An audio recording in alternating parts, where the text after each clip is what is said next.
Buenos dias, you fine degenerates, you. If you're anything other than a fine degenerate, we don't want you. Scrabble out right now. Peace, Oh, yeah, get lost. right? Kicking people out in the first 10 seconds of the podcast. We don't need all y'all. I don't even know how many people are here. Yes, it is. It's been 10 seconds. It's currently zero. Nobody's here. Zero, no one, yay. But that's how we open this shit. I'm Josh Moody, that's John Batanti, and we are picking fights today. Fights for UFC 282, Jan Błachowicz versus Magomed Ankalaev. This is kind of a weird fight, a weird card. Yeah, So Santiago Ponzinibbio was supposed to fight Robbie Lawler. That fight got scrapped. yes. Prochazka was supposed to fight Glover, but he's out. Daniel Da Silva is out last minute for a botched weight cut. Bo Nickel pulled from this card. Ronnie Lawrence pulled from this card. Gustafson pulled from this card. OSP had 3 people pull from this card. Damn. This has been a cursed card. I've never seen this many canceled fights on a single card. This has been a tough one, yep. That being said, I still think this is a good card. Yeah, no, I don't think people are getting excited to pay for this card, but I do think it's a good card. I mean, you have your star power in the 5 fights of you're getting, but yeah, I think it's missing something. You know, it's missing being with all the replacements, even for the heavyweight. I mean, you basically have a whole new light heavyweight fight for a interim. You know, for the belt, not interim. I'm sorry. It's for the light heavyweight championship, but it's nowhere near the 2 guys you expected to see, or one of the 2 guys you expected to see. So it's a little tough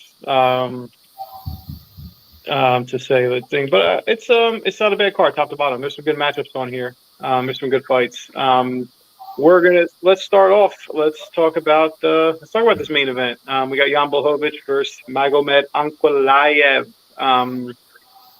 I'm sure you know about Jan Błachowicz up at this point. Polish power. You've seen him knock people out. You've seen him defend the belt once. Was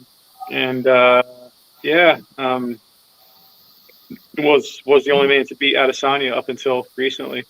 Ankalaev, I don't know if you've seen his fights. He's 19-1. He's on a great winning streak. He seems pretty boring in there. When he was coming up though, like as a Russian fighter, he was mauling people and he was scary. He's kind of gotten a lot better in there. I attribute it to his fight IQ is just top notch. He doesn't really put himself ever in danger. Or do his fights come out looking boring? Yeah, I guess you could say that. But big guy's doing work in there. Jan came back. He lost the belt. He just didn't have a good day. I don't know what it was against Glover Teixeira. I don't necessarily think he was spent. He did. I don't know. I think a little bit. Glover was on his game that day, and Jan just didn't have a good day. He just, for whatever reason. Then he fought. He won by injury over Rakic. His last fight, we haven't seen him. He got an injury. I think that fight was. All the judges had it 1-1, and Rakic got hurt in the 3rd round. But it was a good fight. If you've seen Błachowicz, besides the knockouts and everything, the guy just finds a way to strike. He finds a way to be annoying and just hit some return shot. He always return fire. He's never really getting steamrolled. He just gives you problems. He kind of exceeds expectations. He's always the underdog. He is the winningest underdog in light heavyweight UFC history. He's 10-2 as an underdog. So he's underdog in like every fight. Every single fight, the man's an underdog. I bet him against Dom Reyes. He was an underdog. I liked him against Izzy because of the just the light heavyweight versus middleweight, the wrestling aspect, which won the fight. I didn't end up betting that fight, but it was because going as Adesanya seemed foolish at that time. With his, and he was supposed to have a big speed advantage against Jan, but we didn't really see that. I don't know. Like I said, Jan has a way of overperforming. I don't know. Maybe it is that, or he just doesn't get any respect, but he's tough. I think the way you beat Jan, if you followed him his career recently, since he took off, there's a straight roadmap to beating Jan, and it's getting him down to the mat and getting on top. His get up game was never good. He definitely has the credentials to fight off his back and such, but at this level, it seems like he's never really had an answer for anyone. Ankalaev is a really good. He doesn't show it because he's mostly stand up, and like we said, he's pretty boring. But he has that Dagestani wrestling background, combat sambo background. I don't know if he's going to go to it here, but he would be wise to. If Jan starts getting off and he gets some takedowns, I see him really winning those rounds. Jan does his best work as a counter striker. His knockouts that you've seen were mostly off counter strikes, and I don't see Ankalaev getting clipped much by people. I want to say, like, out of all his fights, I think only Thiago Santos caught him once. And he didn't get knocked out. He got knocked down, but he didn't get knocked out. So I don't know. I kind of see his speed, the way he's so fluid on his feet. I kind of see him dancing around. I think that tires Jan out. I think he can take the fight to the mat when he wants, which is also going to tire Jan out. So I don't know if that Polish power is going to be there in the 4th and 5th. We know Ankalaev's cardio can fight top pace for 5 rounds. So I don't know if I agree with the line right now. The line's going up. I think Ankalaev is about minus 350 as the favorite. I think he opened like minus 220. But I think Ankalaev wins the fight. He wants a big performance. I'm going to go with Ankalaev to win the fight. He's going to go with a big performance. I don't know if I can back him at those big prices though. But maybe if you want to bet him win by finish, maybe he gets Jan out of there. But yeah, I got Ankalaev. I'd be super surprised if Ankalaev was able to finish Jan. Who finishes Jan? Oh, okay. I guess, Glover did, but like, does Jan get submitted? He's got one submission, 2 submissions, and 1 knockout. He's not finishing. No. This isn't going to be the one time that Ankalaev starts finishing people again. Yeah, it might not. Yeah. Oh, actually. But I just can't back up that price. I can't recommend backing up that price against a guy that's just really a really tough guy every time around. Looking through Ankalaev's record, I can't remember a single one of those fights. And I can tell you, I saw this one. I definitely saw this one. I definitely saw this one too. I definitely saw that, they don't even, oof.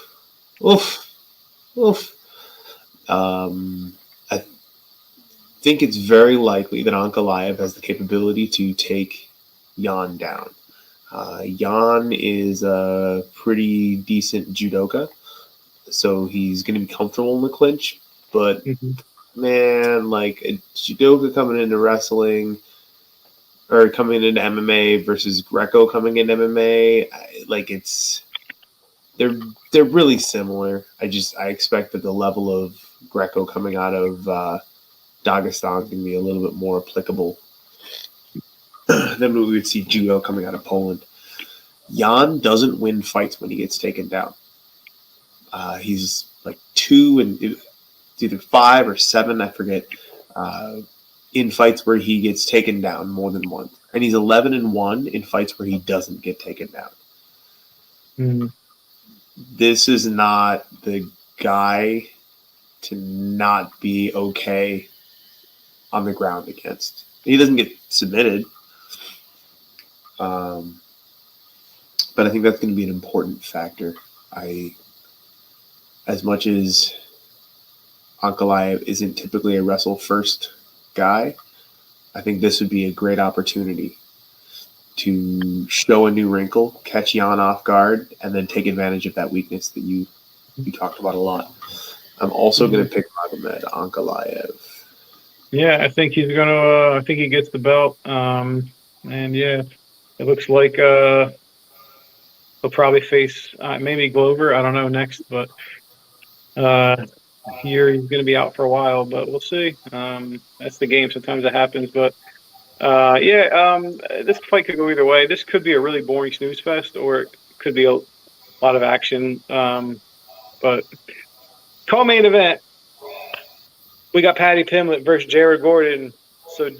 So they first make this matchup, and right away, it's like the UFC had it planned for Paddy Pimblett, like his first couple fights. Like they just had it fucking planned. Like we're bringing him up against these guys in London, and as soon as he wins his last fight, like they're like right away, like he's fighting Jared Gordon either in New York or at the end of the year.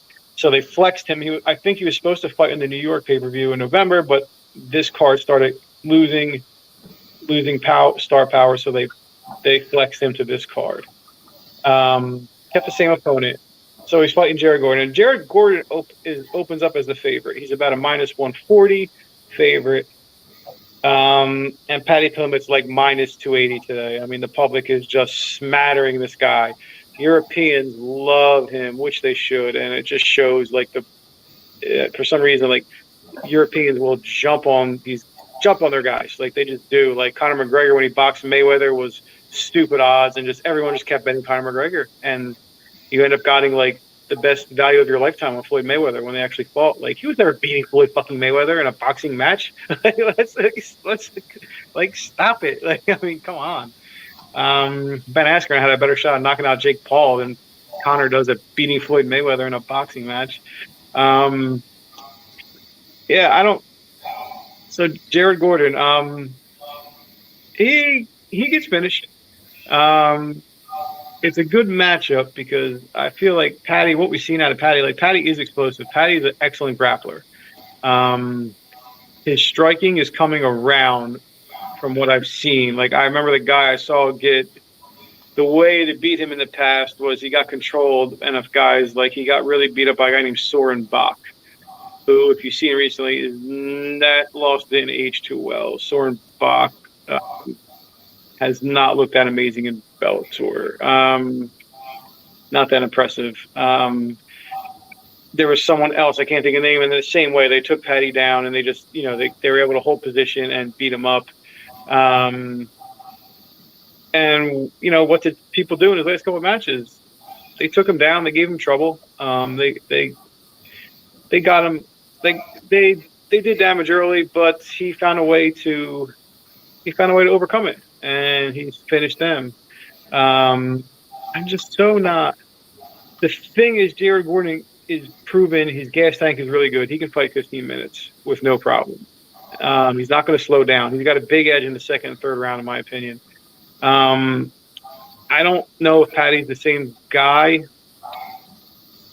I don't know if Paddy's the same guy in the second and third round, but I think his best chance here is to win in the first round. I don't see him flipping position on Jared Gordon. Jared Gordon's a Danaher brown belt. I don't see any mistakes coming on his end there. And I think he's the better striker. I think he's the better gas tank. The problem is he can get caught. He's chinny, he can get finished, but I think that comes early.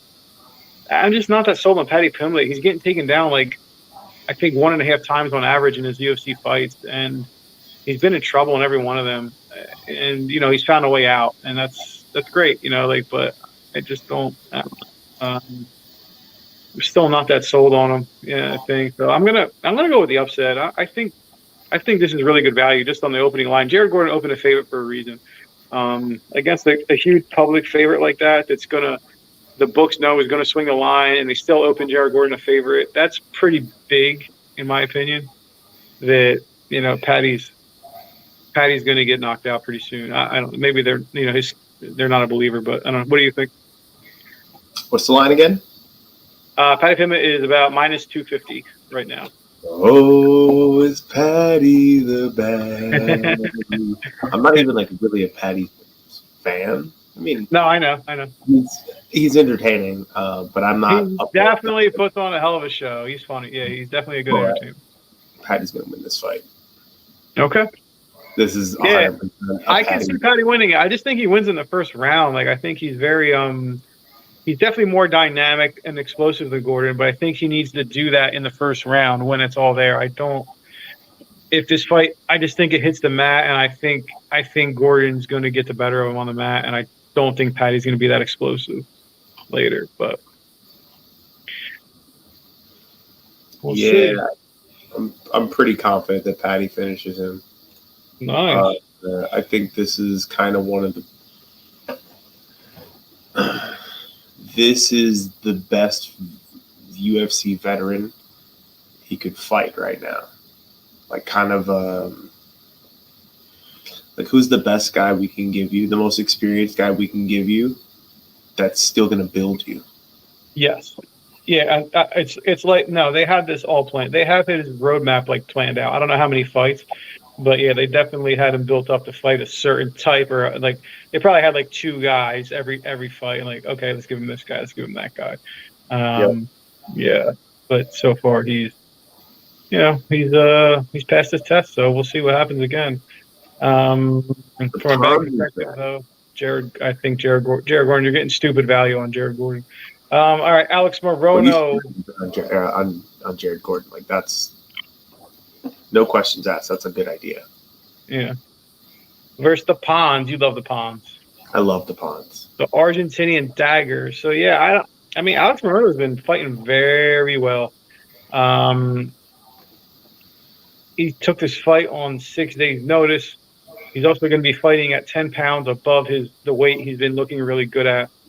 10 pounds and a fight on short notice that's a lot of baggage going into a fight against a guy like the Pons. Wait, he had to lose 10 pounds in how much notice? Well, he's not losing it. He's just keeping it. They're fighting at 180 instead of 170. Morono fights at 170. Okay. So they're doing a catch weight. Do you know how much the notice was? What's that? What was the notice? 6 days. 6 days. Okay. Yeah, so that's tough. I mean, the line is the Pons is about -180, -2 to 1 favorite. It's definitely a better fight to him versus Robbie Lawler because he was a gigantic favorite over Robbie Lawler. So this is going to be a good fight. I mean, I don't know what to expect, honestly. I think it's going to be a really good fight. I think it's going to be action. I think this might be your fight of the night. Dark horse fight of the night. We'll see. But I don't know. I'm going to go with the Pons. Just, I don't know. I don't think the Pons is totally done yet, and I don't think he's done. I think the 10 pounds and the short notice, I think that's a lot for Morono to overcome. The 10 pounds is in Morono's benefit. Fighting at 10 pounds above his weight? Yes. Why? How? You're not going to be able to move you're not going to be as quick as you thought you were. You'll probably get tired faster. You'll have more power. But he does.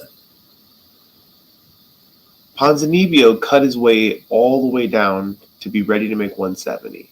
And then last minute, didn't have to cut that last little bit. Morono doesn't have to cut weight. Morono's like cutting 8 pounds, 10 pounds.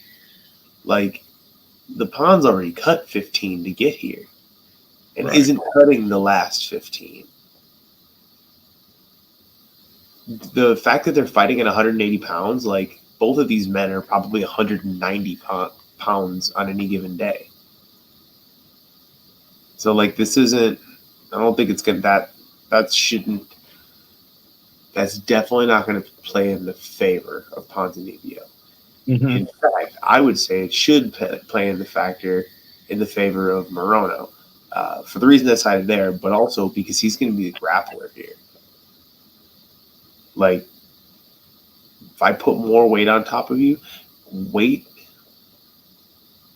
the reason that a flyweight fight and a heavyweight fight look different is because they are.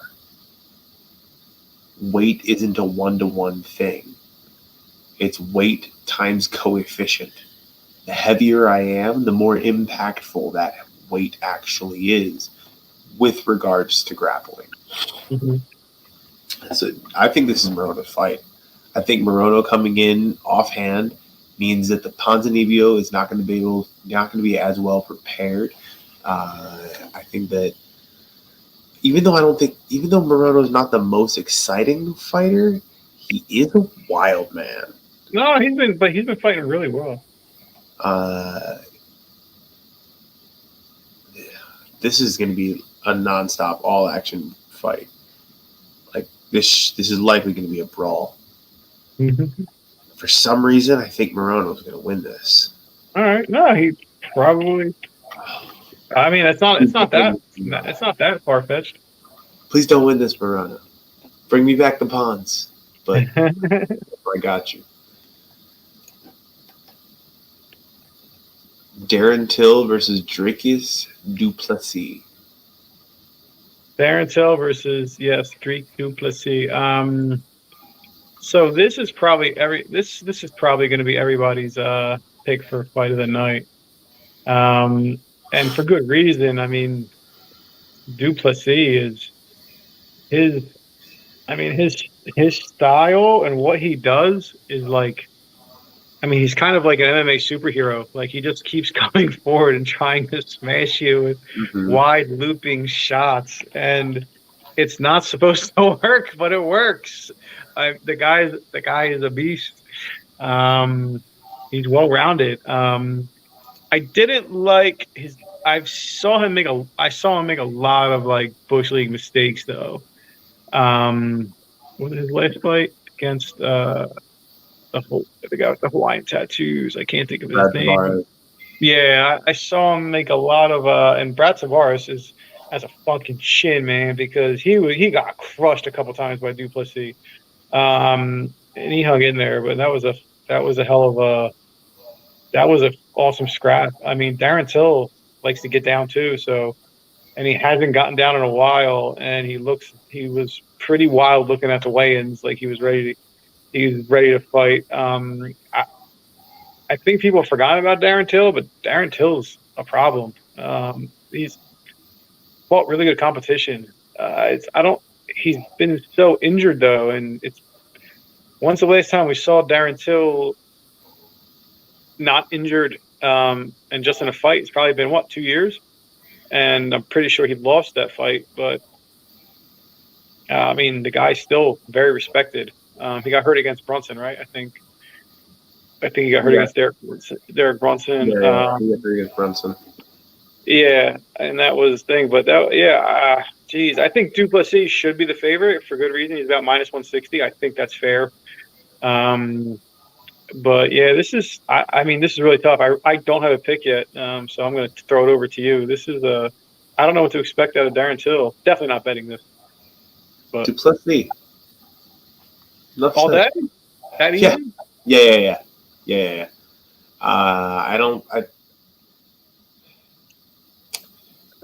I think Darren Till got shot out of a cannon when he beat Cerrone. Okay. And then he squeaked past Wonder Boy. That was a questionable decision, though. And then what else has he done? He beat Gastelum.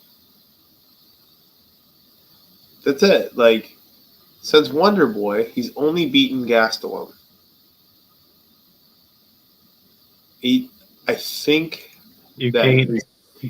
think his ceiling is lower than we thought it was. Maybe.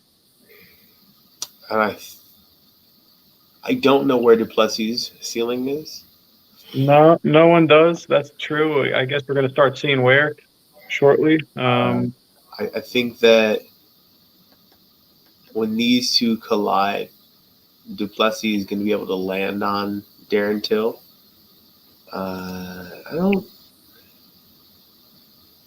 he shouldn't be able to put him out. Yeah, And I don't think he submits people. Do you know if Duplessis has any submissions on his record? he does, but not Does. in the UFC. Guillotine, 2 guillotines, 3, 4 guillotines, and 5 rear naked chokes. Which isn't a good thing though, because I saw him do that weak Bush League guillotine attempts against some really good fighters. Yeah, Against Brad Tavares, he did it, which didn't make sense, and yeah. I think if you run this 100 times, 70 of those times you get a Duplessis decision. And then I still favor him to finish Darren Till. In that 30% that don't go to Duplessis decision, I favor him to finish Darren Till more often than Darren Till would finish him. Mm-hmm. I really think this is a bad style matchup for Darren Till. Okay. All right. I like it. All right. Yeah, banger. Another banger that could be fun tonight, kicking off That's not going to be a fight.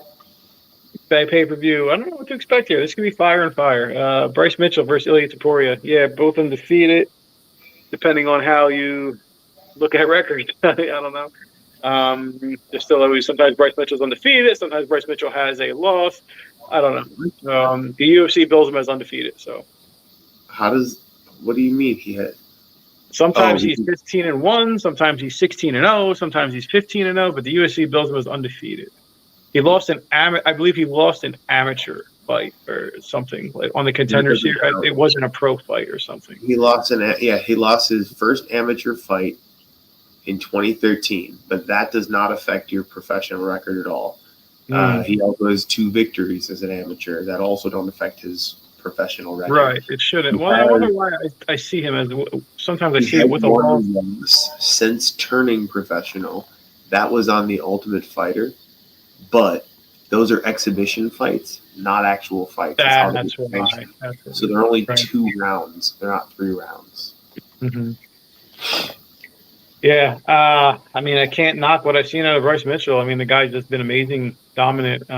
What a performance last time against Edson Barboza. Yeah, he doesn't. I don't see him that often in there, but yeah, wrestle heavy approach. Striking's developed. Still developing. I don't know if he's not a scary striker, but he's great. Yeah, I don't know. He's gonna get a match here though, because Taporia can wrestle all around. He's a Georgian background. I think he trains out of Spain though. And he's a really good wrestler, really good grappler as well. But the difference is he's got that ungodly power for this weight class. He just cracks guys, puts them to sleep. He was in a whole world of trouble his last fight. He almost got as a huge favor. He almost got upset. He got knocked down first round, and he came back to get a knockout in the second round. Before that, I think he knocked out Ryan Hall, right? Ryan Hall was was his tumbling class performance against. Yeah, he made that look pretty easy. This is a hard fight. I mean, I kind of lean. I'm going to lean that this is Taporia has everything to be Bryce Mitchell's kryptonite up until this point.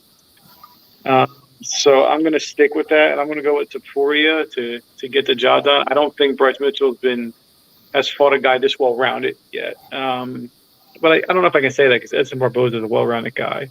But Edson Barboza doesn't, his game against the wrestler was never good, hasn't been good since the Khabib fight. So I don't know. Maybe that's just his style. Like we'll see. I'm going to stick with Taporia. What do you think?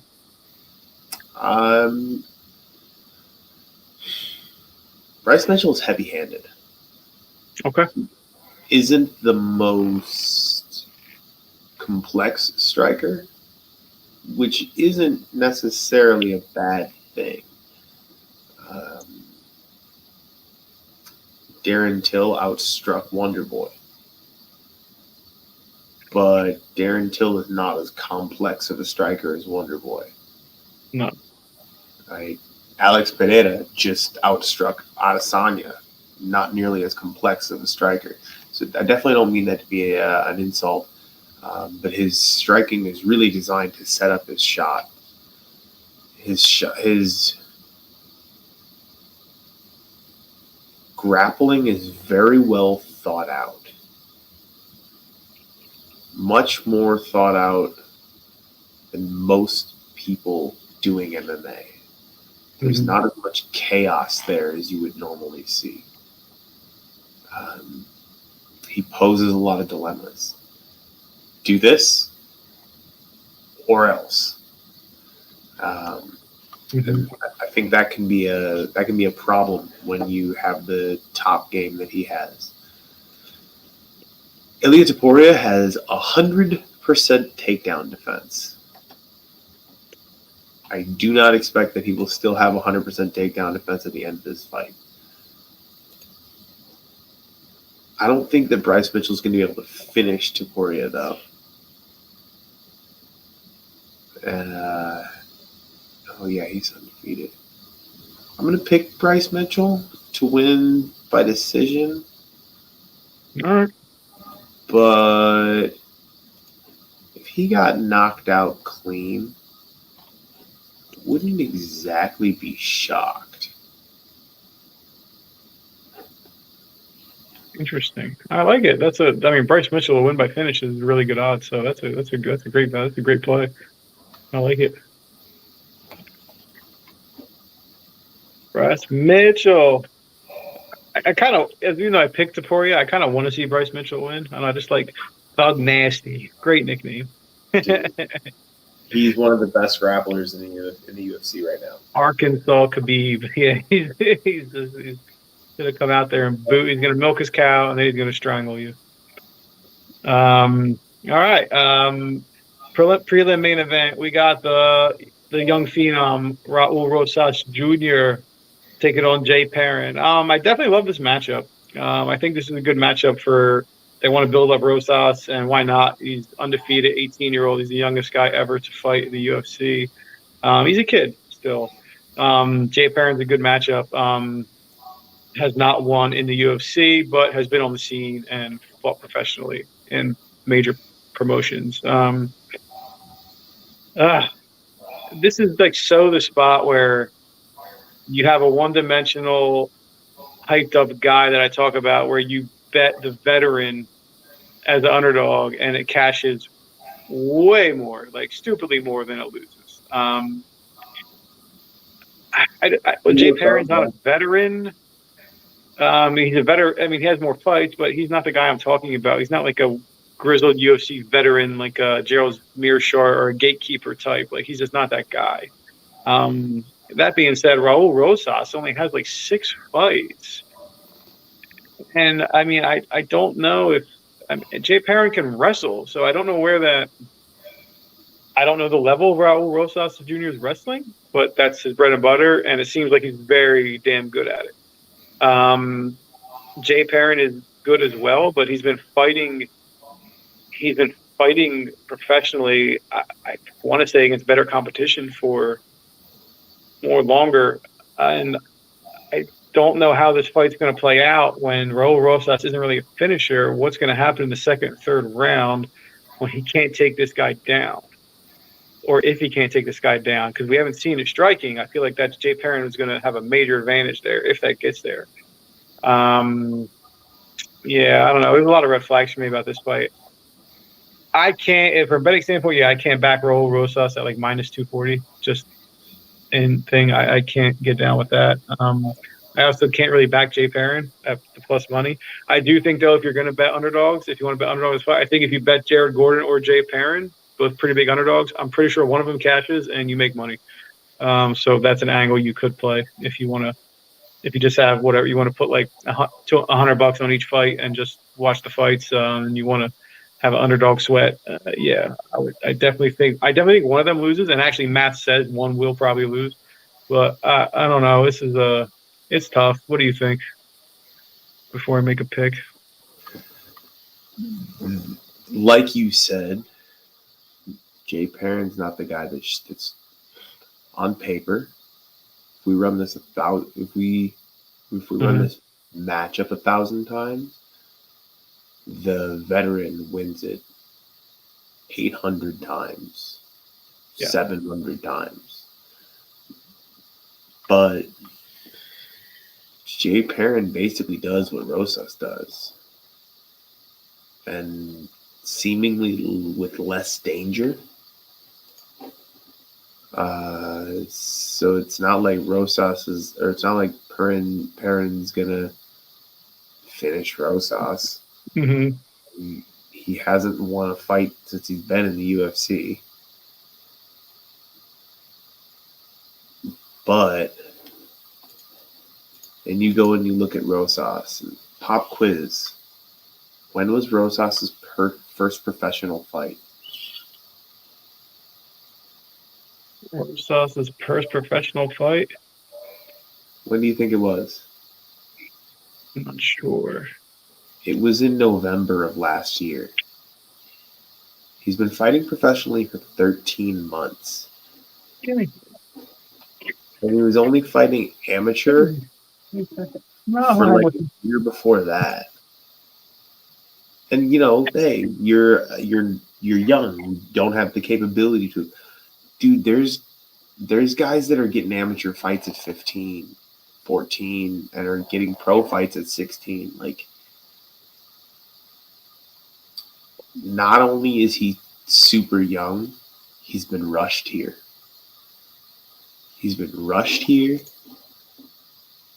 Competition. He fought someone who was 0-0, 0-0, 0-1, 0-0, 1-0, 2-0, 0-2.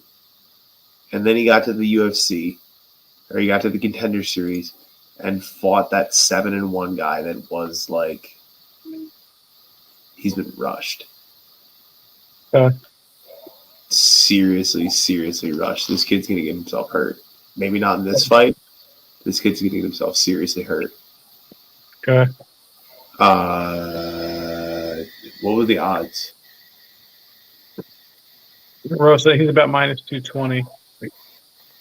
Oh, you should bet on Jay. You should bet on Jay Perrin.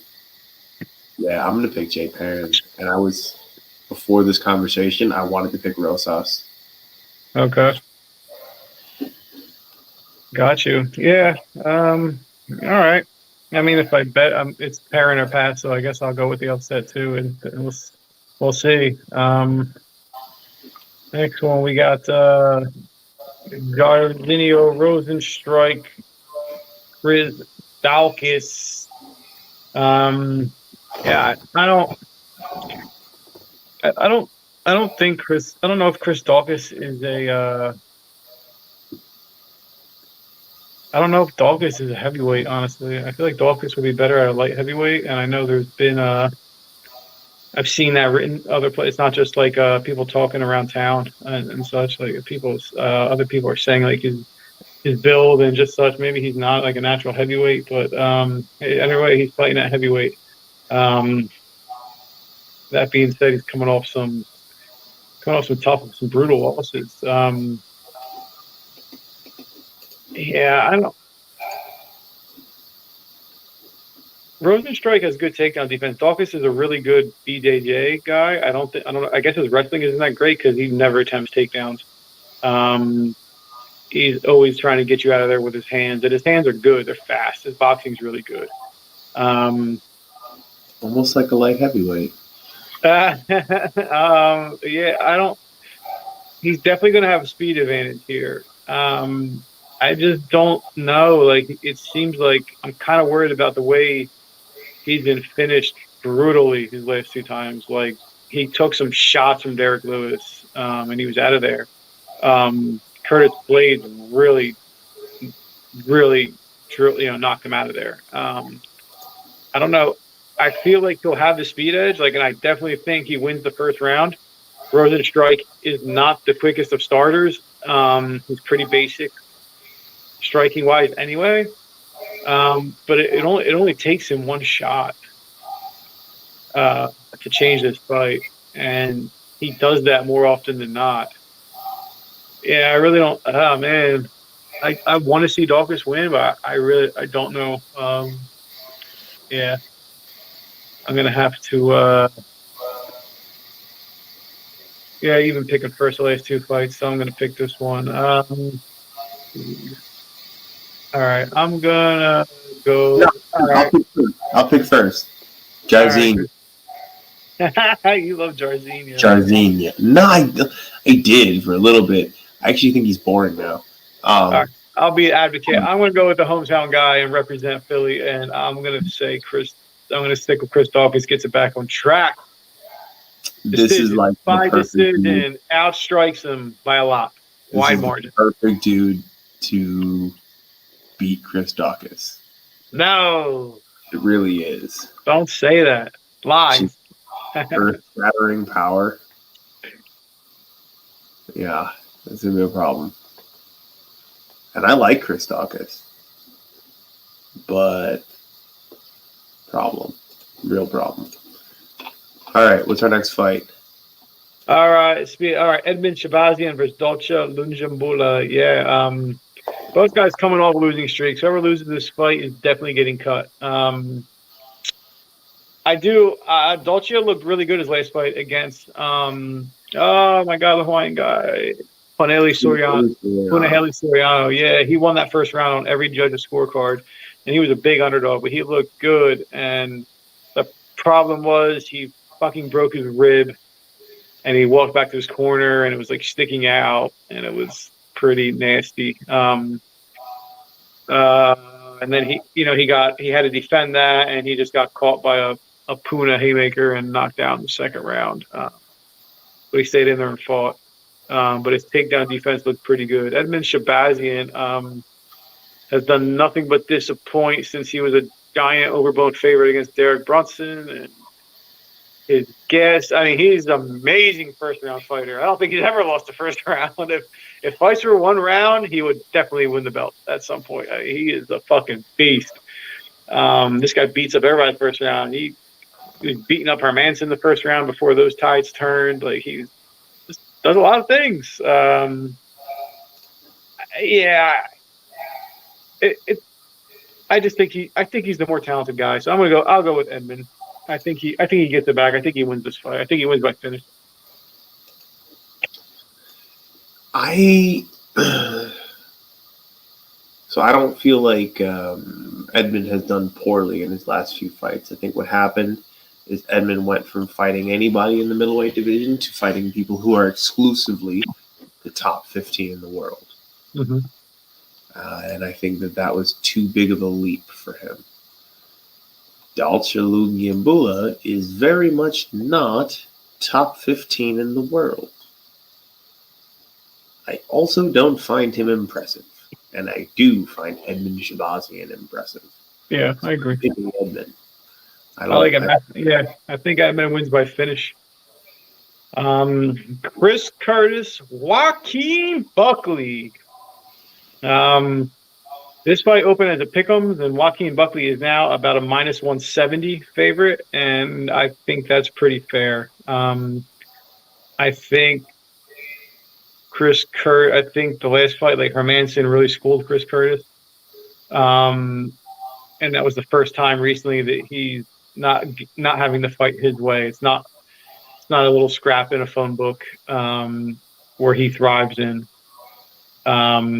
His striking when trying to catch your movement is vastly different than his striking when you're standing right in front of him. He's a really good striker. It appears when you're standing in front of him and trading. And he does with him? sneaky power with that. Like if you try and duel with him?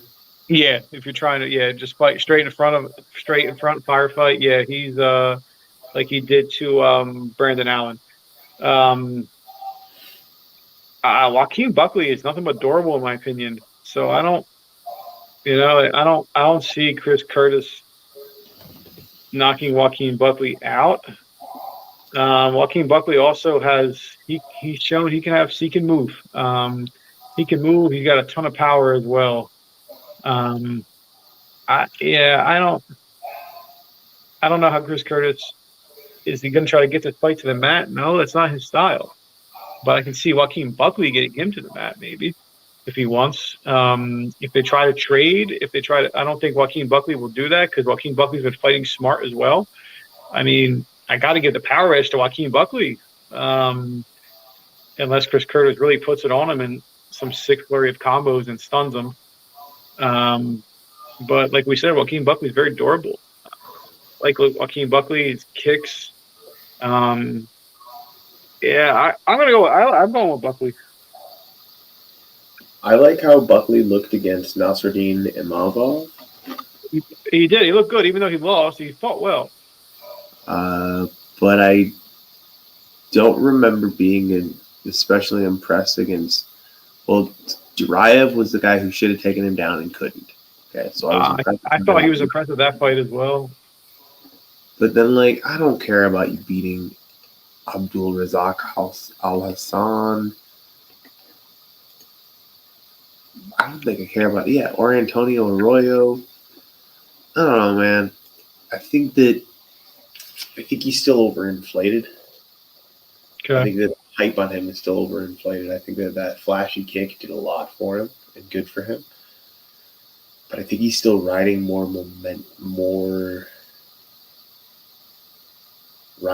hype than he deserves. And I think that Chris Curtis doesn't get as much respect as he deserves. Mm-hmm. But that movement thing you're talking about does worry me. Let me take a real quick peek at the stats. Okay.